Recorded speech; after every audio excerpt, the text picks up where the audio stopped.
President Joe Biden came to Japan to bolster one of the US's most important alliances in the Asia-Pacific at a time of multiple challenges across the region.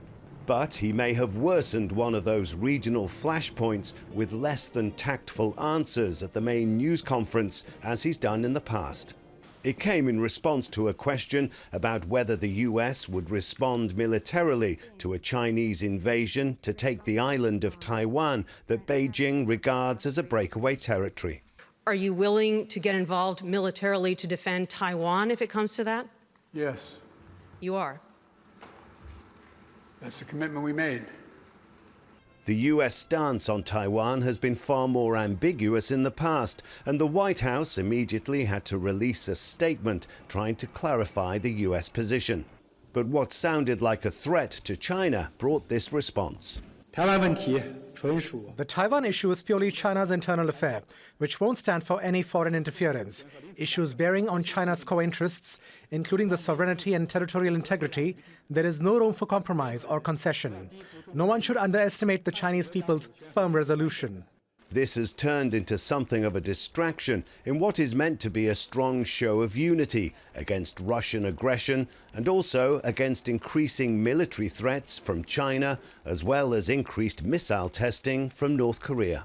As the only nation to have been subjected to an atomic attack, Japan is deeply concerned by North Korea's development of its nuclear arsenal, but it's also troubled by the increasing assertiveness of China, with ongoing territorial disputes in the East China Sea.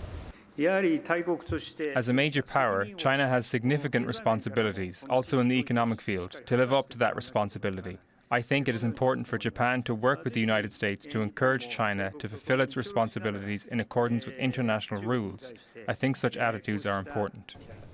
Biden has also used the trip to launch the Indo-Pacific Economic Framework, an initiative aimed at safeguarding and developing production of critical commodities like advanced semiconductors and setting universal standards for labor and environmental protection. It's very, very clear that from America's perspective, China is now the biggest competitor on all fronts. And as a result of that, what America is doing now is building alliances across the world.